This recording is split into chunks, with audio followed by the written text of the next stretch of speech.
So welcome everybody to another SEWAS Psychology online workshop. This is our second workshop that we've put together. For those that might have missed it, our first one was focusing on about some self-care, self-compassion and self-regulation. Today we've got a bit of a different topic, but I'm here with my colleague Vicky James Perkins. I'm Matt Yates, and this is this session's topic.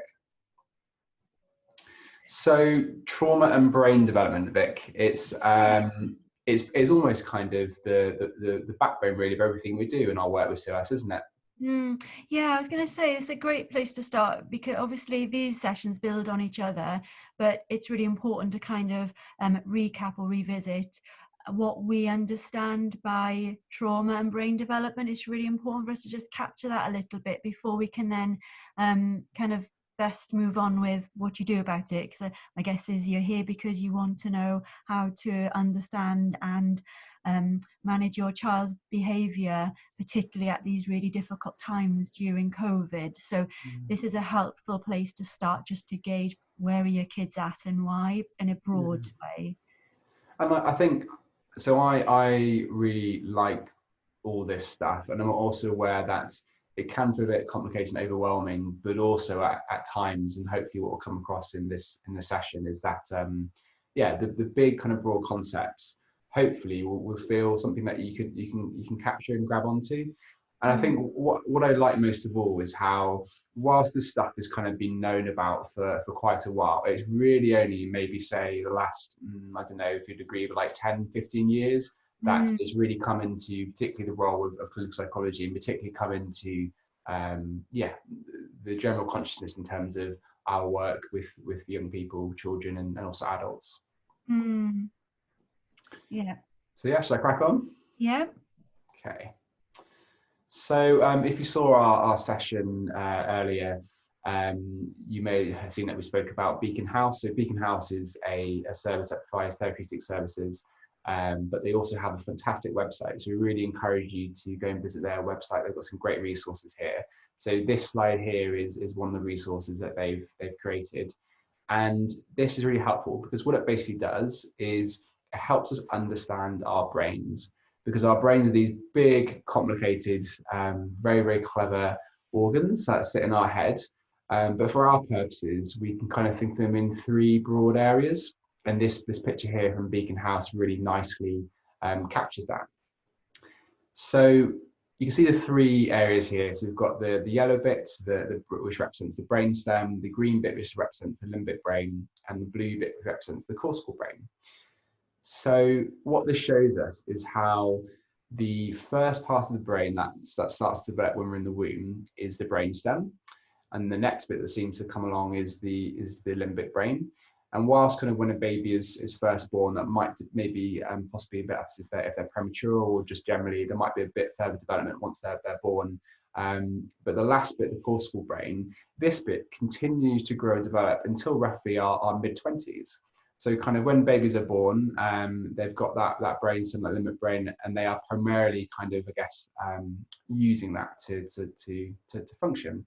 But the cortical brain absolutely is there, but it's going to continue to develop until roughly mid-20s. So what do kind of these parts of the brains do? So the brainstem is kind of involved in your absolute basic things involved in survival. So breathing, heart rate, temperature, so your absolute core things that kind of keep you alive. So, you know, if someone drinks so much alcohol that they pass out drunk, this is the part of your brain that's going to keeping you going. So the next bit of the brain to develop, the limbic brain, this is really, really important because it's kind of the key part of your brain that's involved in something that we call the fight or flight response. So basically a way of getting your body to respond to a threat in your environment. So if you're in danger and you need to run away or you need to fight, there's the part of the limbic brain that's really important in doing that. It's also vitally important in terms of attachment and making a emotional connection and link with somebody. So it's absolutely vital in terms of babies and children making that relationship with their caregiver. And then lastly, the cortical brain. So this really incredible bit it's the bit that kind of really separates us out from the animals, because generally speaking, animals with a bigger part of this brain tend to be more intelligent. And this is involved in thinking, learning, logic. It's involved in controlling your behavior. It's involved in problem solving. So really all that kind of really fancy stuff that humans can do. And I guess for those parents who are very new to this kind of literature, just that kind of take home that, you know, we might presume that our children's brains are kind of born reasonably intact like this and are functioning together. And often when our children's behaviours are particularly challenging, it can feel so frustrating when, you know, we often hear parents describe, you know, no matter, you know, they do the same behaviour again and again, and they're not learning from it, or no matter what I say is clearly unreasonable, what the child's behaviour is, or just not getting what they want, the child continues to do it and can't kind of see sense. So this helps us to track back to why is it that your child is struggling to make sense of this stuff, or is struggling to learn kind of in their thinking part of their brain. Matt described kind of we've got to break the brain down a little bit more before we can understand why our children aren't responding in the ways that we'd usually expect. Okay, so I'll move on. So here we've got another picture of the brain.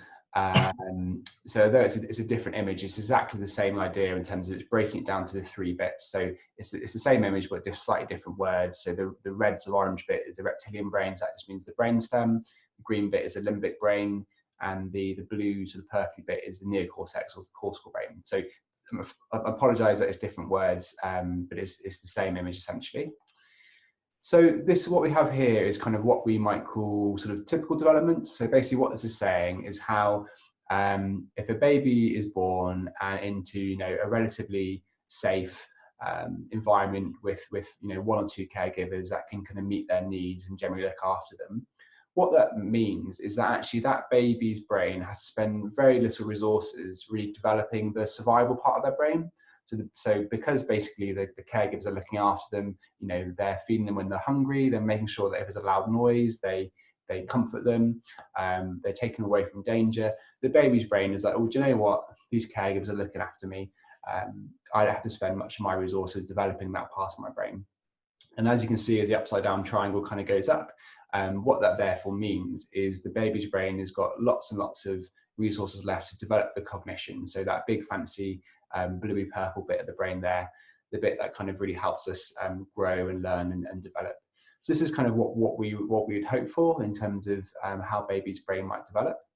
So what that might, I'm just thinking what that might look like, Matt, if I just take a broad kind of snapshot of, I don't know, a 9-month-old baby sat on the floor. If that baby feels safe in that room, that a responsive caregiver is around them, there's a familiar set of Lego blocks, their brain is so calm and relaxed that it can proceed to kind of remembering, when I put the block this way, it clicks, or it doesn't click every time I put it there.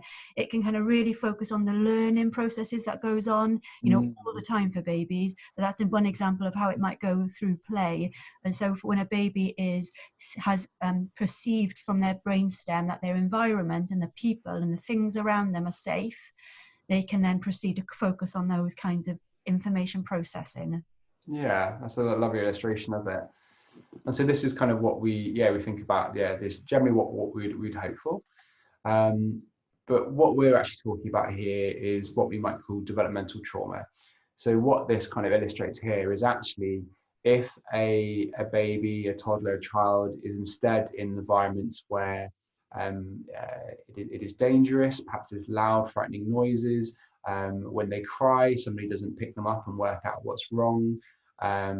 If there's lots of chaos, if maybe there's kind of unknown people entering into where they live, if maybe they're kind of just in a cot and would love to get out, but there's no one there to kind of get them out. But also maybe if perhaps there aren't as much of what we might formally describe as abuse and neglect, but maybe just for different reasons, a parent or a caregiver is in that moment, for whatever reason, unable to meet their baby's needs.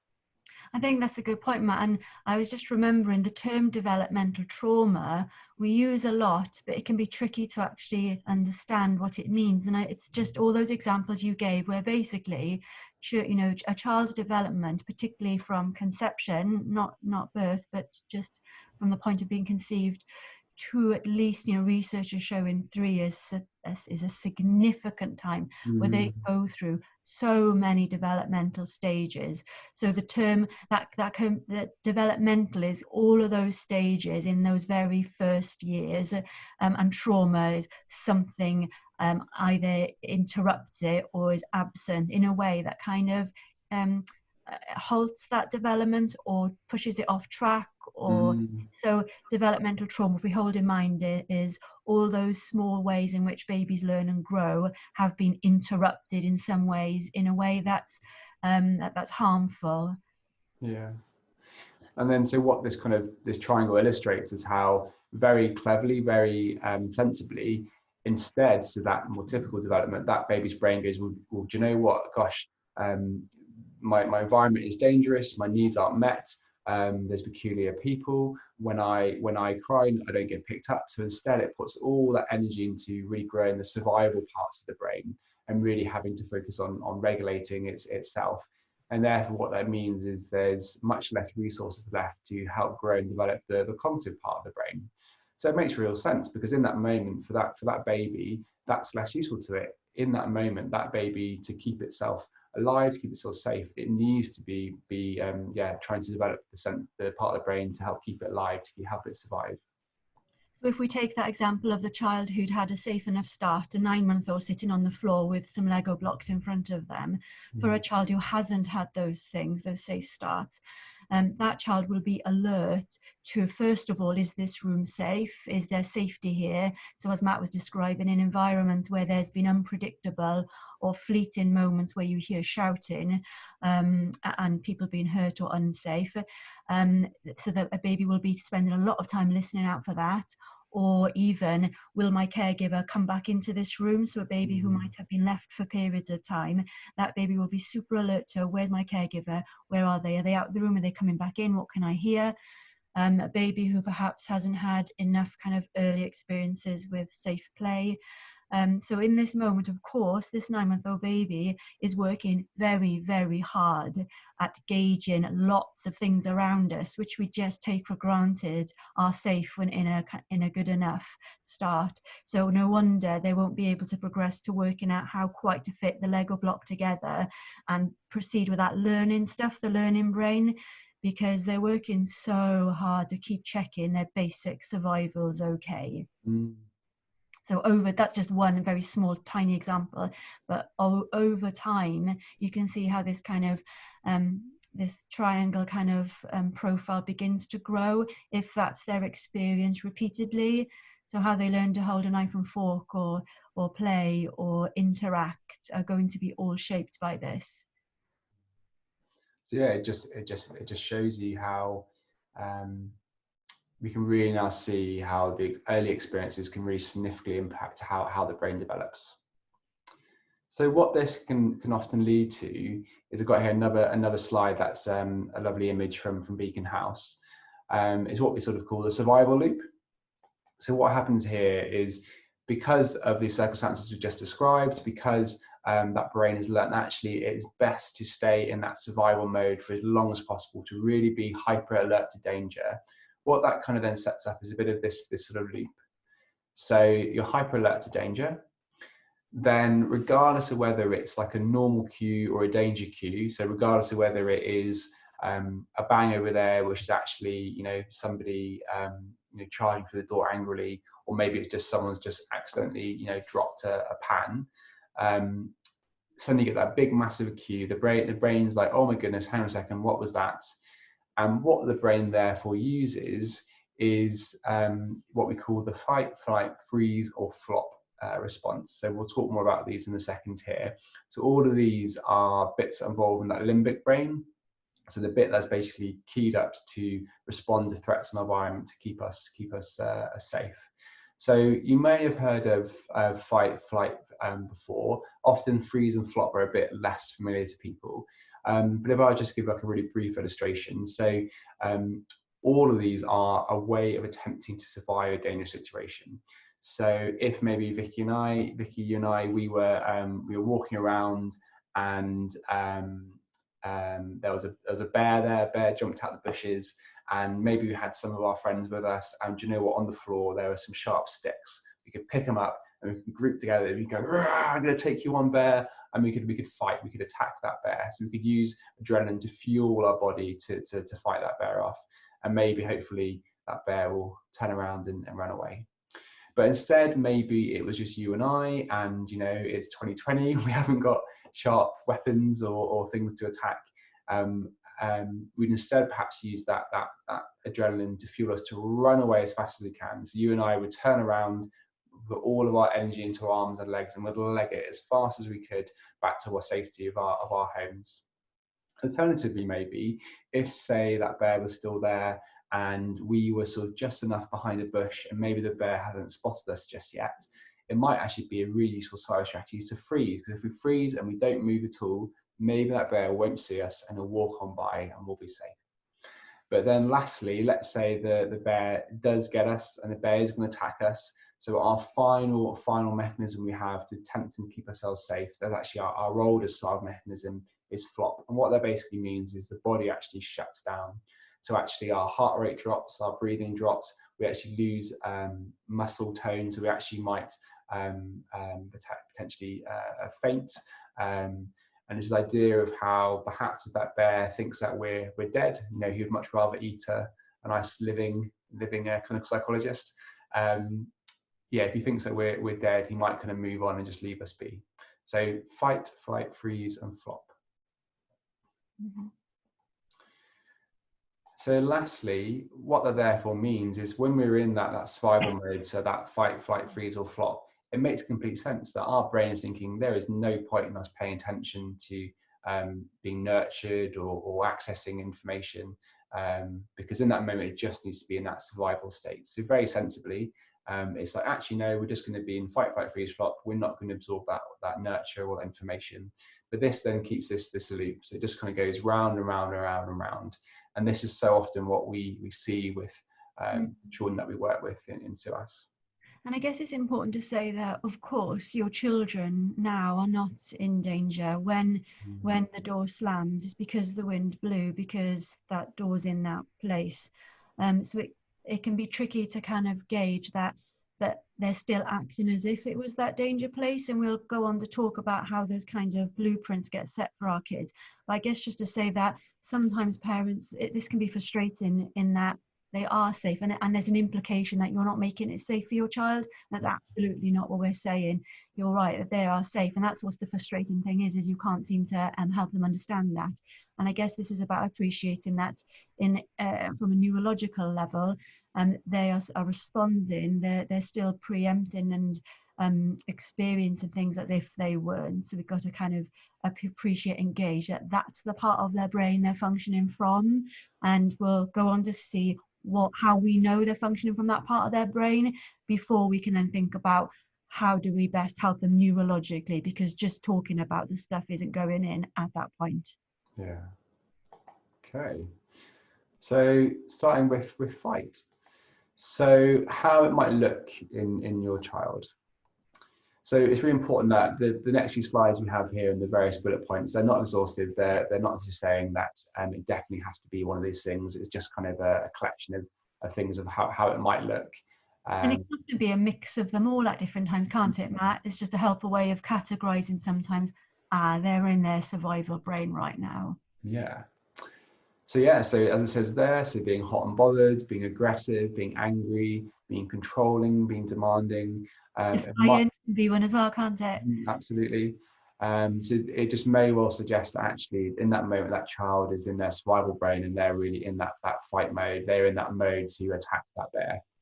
And sometimes it can be in more obvious, there's a more obvious build-up, like time to come in now. I'm not coming in, it can be more obvious. But sometimes it can be as simple as, do you want a drink now?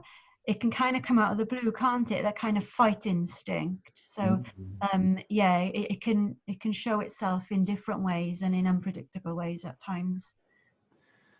And it's really important to then say that, I don't quite want to say the words that it might look like your child is enjoying it, but you might kind of see it and just think, oh, they're really in this moment of fight. But in actual fact, what we know is on the inside, they're much more likely to be experiencing this. So possibly feeling really quite scared, feeling alone, feeling that they're bad, feeling ultimately that they're in danger, and maybe feeling that they're worthless. Mm. And what really stands out for me is how it might feel on the inside looks very different to what we're kind of seeing on the outside. Mm. Mm. And just that sense, like you said, Matt, it's a sense for them. They won't have, and it's a very confusing, vulnerable sense. So to feel these things, to feel scared, alone, that you're bad, it's really awful feeling. So I guess it just reminds me of when I feel those feelings or have felt them. It's an awful feeling. You want to just completely protect yourself from them. So I guess appreciating, it's a sense. They won't know. They won't be able to go, hey, mum, dad, I'm feeling pretty scared right now. You know, it's hard for any of us. When they're in it, they're just in it. So whatever they can do to kind of protect themselves, and chances are they'll choose the behaviors that work the most, that are the ones that are going to help get them to win or be in charge or whatever it is. Yeah. So that's fight, and then move on to flight. So this is running away from the bear. So how it might look. So keeping busy, running away, hiding, needing the toilet lots or asking to go to the toilet, being kind of like hyperactive. So all of these things that could really easily be seen as, frankly, you know, a child being a bit annoyed, a bit annoying, being naughty. You might think, oh gosh, all these things are just really, really, you know, annoying. Why do they keep asking you to go to the toilet? And absolutely, you know, a child asking to go to the toilet could well be that they want to go to the toilet. It could well be that they're just trying to kind of in that moment do something different. But actually what we know is from a biological sense, when we're really feeling quite anxious, something that often happens is we do need to go to the toilet. Anyone who can remember, even just kind of, you know, mild anxiety needing the toilet, but particularly something I always really come back to is thinking about when I was in school doing exams and how everyone is just desperate to go to the toilet for exam, even though maybe you've been, you know, half an hour earlier. Similarly, actually, with kind of needing to empty your bowels, that's a very sort of common response. And the idea is, if we're going to run away from the bear, we want to be as light as possible. So if we can just empty our bladder, empty our bowels, that's been helpful to us. I guess it's important to remember that, isn't it? There's a real survival biological reason behind these behaviors, as well as just clocking. It's a sign that someone's in distress. They're really functional in many ways, or they used to be. Yeah, exactly. But on the inside, they might instead feel unable to focus, panicky, jumpy and tense, sick, or just worried. So we'll keep going for freeze. So this is kind of hiding behind the bushes when the bear comes and not moving. So it's really important to say that although we're in this moment frozen, the heart rate is still absolutely pounding. And basically we are just waiting for that moment for the bear to turn its back or go around the corner, and then we are gone. We're going to leg it as fast as we can. So how this really, I guess, is really, like all of them, but particularly this one's really important for me because you can really see how so many of these things here, in terms of how it might look, your first thought into your head, which is probably not going to be, oh, this child's really anxious, they're really frozen. You might just think, oh, they're bored. Why are they being so forgetful? You know, why aren't they listening? Yeah. And again, it's not to say that necessarily if you see these things that it's not that, you know, they might well be bored, they might well be not listening. But maybe just kind of holding it lightly and just keeping it in mind is actually maybe what possibly has been seen is a survival response. Okay, and then how that might feel on the inside. So yeah, so frozen, very, very anxious. Like I said, the heart rate is still absolutely pounding, even though it may not look like it from the outside.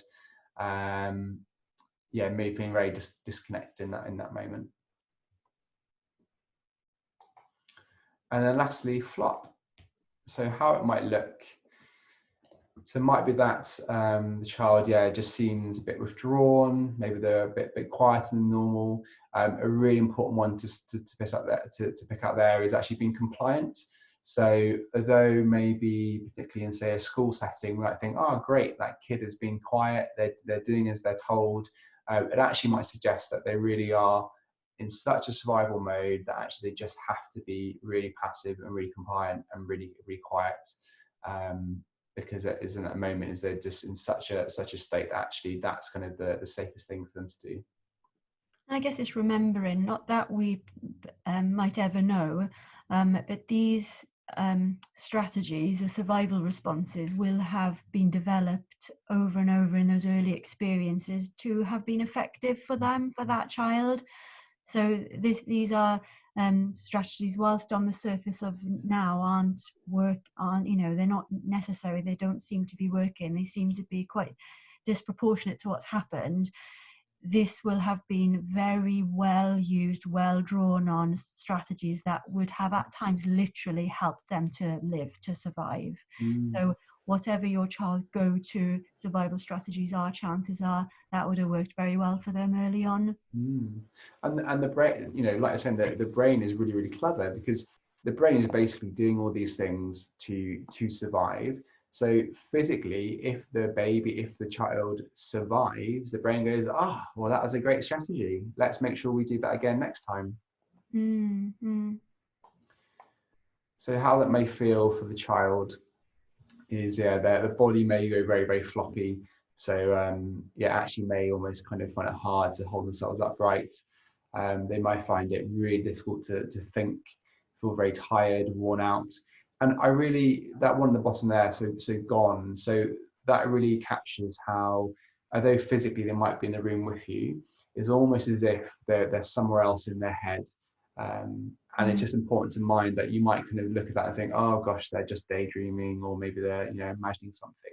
But actually, potentially, it may just be that they're so shut down that they really almost have mentally gone somewhere else. And this is a really tricky one, isn't it? When a child is stuck at this level of survival.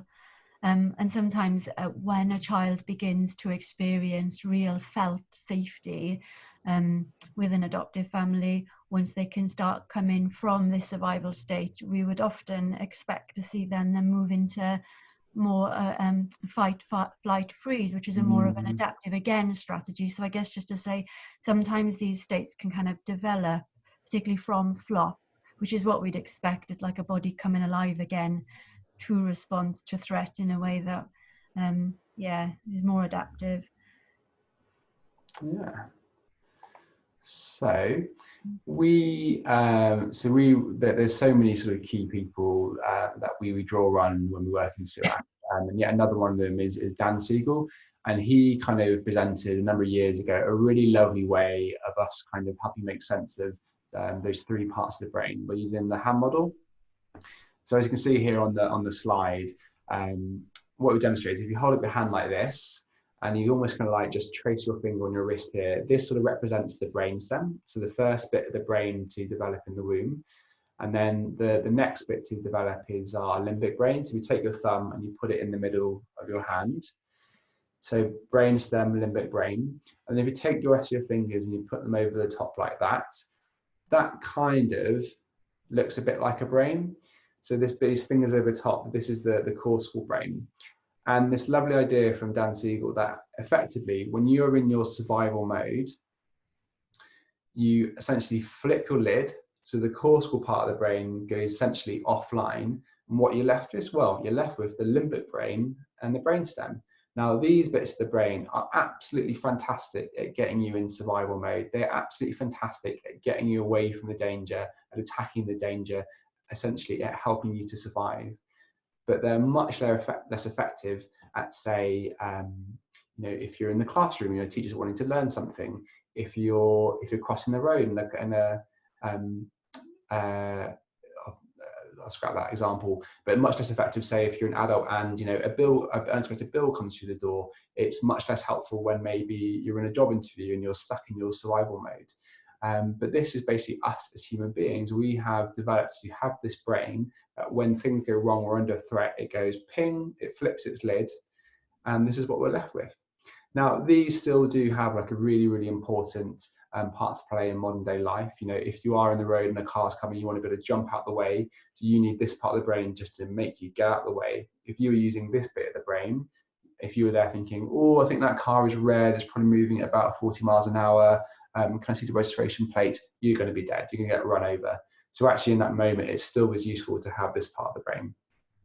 The issue is, though, however, that the children that we work with in SEWAS and the families you work with, if your child has had that really difficult start in life and regularly had to draw on that spiral part of their brain, this mechanism became really, really easily triggered. So again, the slightest thing would happen and boom, they flip the lid and what they're left with is the downstairs brain. So I didn't actually mention this, yeah. So together we call this, so this bit here is our upstairs brain, our clever thinking, logical part of our brain. And here is our downstairs brain, so our limbic brain and our brainstem. And I think just thinking about Matt describing that, and it was reminding me of, you know, like Matt said, we're adults, we each we have our brain intact, hopefully reasonably at this time, and we all lose it. We flip the lid, whether that's because we've spotted a spider in the corner of the room, or we're trying to jump out of a roundabout quickly because it's busy. We can all kind of go into that functioning.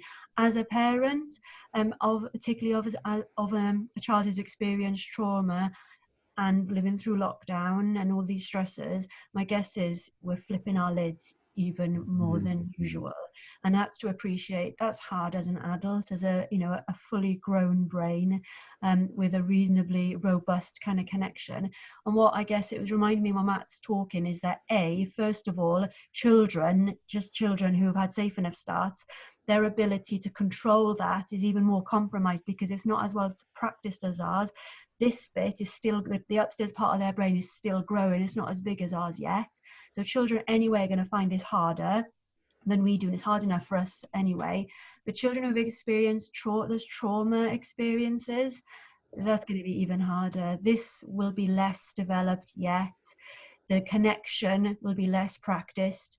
So I guess at this stage, remembering, we've said from the start, holding compassion for ourselves when we flip as parents, but just kind of really gauging where our child's abilities are at neurologically is really helpful. Engaging what is possible for them to take in at this time. What can I do in this moment that will help them feel safe again? Because it usually requires a little bit of a different parenting approach. It doesn't require that traditional talking approach, which is the upstairs thinking brain. It requires something much deeper, much kind of earlier, which is what we'll go on to think about. But kind of that brain image was reminding me of our brains as adults and kind of our vulnerabilities, our brains as children who have safe enough starts, and then our brains when we've experienced early trauma, that the strain is just going to be even more increased. It's so vital what you're describing, Vicky, because yeah, when you're in your downstairs brain, when your child's in a downstairs brain, they will find it so hard to listen to the logical and formative thing you were saying. They'll find it really hard to hear what you're telling them to do, to respond to that nurture. And so absolutely, yeah, the number one first thing we have to do is we have to help that upstairs brain come back online. So we call this regulation. Actually, whilst we're talking about the child doing that, actually the first thing is if you have, here's the child and here's the parent, and we're both in flip lid, this does not work. And first of all, absolutely the first thing you have to do is that parent has to do whatever they can just to help them just about start to regulate themselves. And when their parents in the upstairs brain, they've got a much better chance of helping this child to go into their upstairs brain. And it's really important to know the child will not be able to do this on their own. They will need the parents to help that child become more regulated. It was making me think, Matt, obviously we use this brain image a lot, and it was just thinking about our COVID situation, and when you describe the term offline, when we flip, we're offline. For those of you parents who have tried to use Zoom or any kind of software stuff, Matt and I have had frequent struggles with putting these videos together. Now and again, one of us being tripped off offline. So it would be like trying to speak to someone where you just lost the internet connection. They can't hear, they can't communicate. So it's no good just trying to talk louder or quicker, whatever. We're having to first take a different approach, which is how do we reconnect this connection? So I guess there's lots of ways you can visualize that. That might be helpful. But there's just a few ways that might fit that we'll keep revisiting through the videos. So this kind of brings us to our last slide, really. So I guess a really key take-home message, which Vicky addressed kind of early on in the presentation, just remembering that even though now perhaps you're able to offer just a wonderful family environment where all your child's needs are met and they absolutely are 100% safe, even though we know that as adults, because of that past experience, the child very much, even though they're now in a much safer situation, their brain is not suddenly going to feel safe, because that brain is really clever and it learned it's always better to be safe than sorry. It learned actually it's really most important to always be hyper alert to danger, to always be looking out for something. So even though we as adults and as parents and carers know that the situation is safe and is okay, that child's brain is not receiving those signals. Mm-hmm.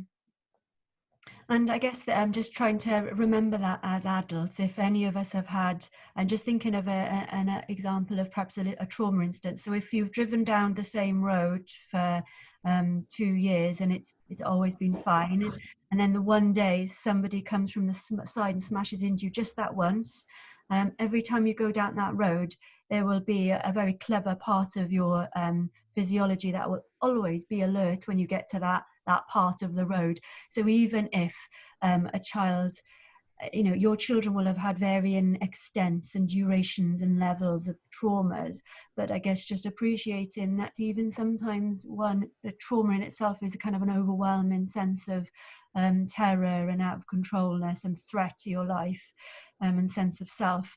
So just applying it for us, this stuff logs, and no wonder your body will be very clever, your brain will be very cleverly alert to it in a way that you might not be aware of. It's just kind of there.